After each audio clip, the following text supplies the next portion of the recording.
Marcher pour la paix, la justice, la planète, l'humanité, la santé. Jour 44. Aujourd'hui, on va parler de résilience. Selon le dictionnaire français Larousse, la résilience se définit sous différents angles. Premièrement, sous l'angle psychologique, il s'agit de l'aptitude d'un individu à se construire et à vivre de manière satisfaisante en dépit de circonstances traumatiques.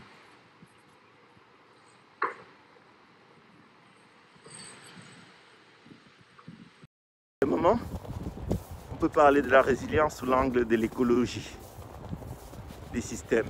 Donc c'est la capacité d'un écosystème, d'un biotope ou d'un groupe d'individus, ça peut être une population, une espèce animale, à se rétablir après une perturbation extérieure. Ça peut être par exemple l'incendie, la tempête, la guerre, etc. Et troisièmement, on peut parler de la résilience sous l'angle informatique, qui est la capacité d'un système à continuer à fonctionner, même en cas de panne.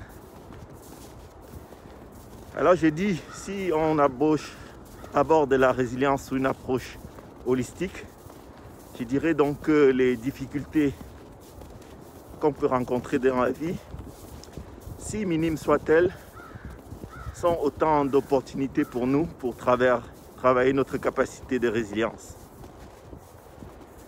Si on prend l'exemple du marathon, les coureurs, après avoir parcouru 30 km, se confrontent à ce qu'on appelle le mur des 30 km. Ce mur, c'est une barrière physique, mais aussi mentale. Physique à cause de l'épuisement des ressources énergétiques que constitue le glycogène, c'est lui qui fournit le glucose pour les muscles, mais aussi mentale pour pouvoir aller au-delà et franchir les derniers 12 km. Donc c'est l'importance de pouvoir être bien préparé dans ces deux dimensions, la dimension physique, mais aussi la dimension mentale. C'est pour ça que notre capacité de résilience se travaille et nous permet d'être bien préparés dans les épreuves de la vie. Comme vous le savez, dans la vie, les difficultés sont au coin de toutes les rues. Et si on prend conscience de cela, il faut pouvoir travailler cette capacité. Et la première étape, c'est de prendre conscience que la difficulté est. La deuxième étape, c'est la verbaliser. Et la troisième étape, c'est trouver les ressources en soi ou autour de soi pour surmonter.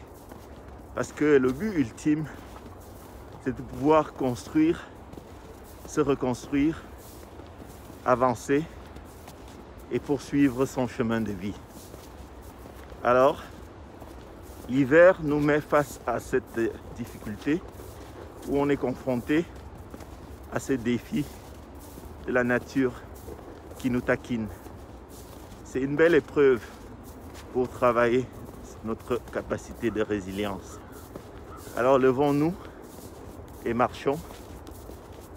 Pensons à ces enfants qui vivent dans des pays en guerre, qui ne peuvent pas aller à l'école parce qu'il manque des salles de classe, qui ne peuvent pas manger parce qu'ils n'ont pas de quoi payer un repas. Un clin d'œil particulier à tous ces enfants qui vivent dans le nord du Cameroun, qui sont dans des écoles en plein air. Nous marchons aussi pour eux, pour qu'ils puissent être à la lumière, car ce sont eux qui feront le monde de demain. Alors allons chercher et puiser au fond de nous cette capacité de résilience pour traverser, parcourir tous ces kilomètres, même en hiver, parce qu'il faut que leur voix porte, il faut que leur voix soit écoutée, il faut que la voix de ces enfants arrive dans les oreilles de ceux qui peuvent rendre leur monde meilleur. Alors, marchons un pas après l'autre. Marchons, marchons. Merci à vous. Soyez résilients. Merci.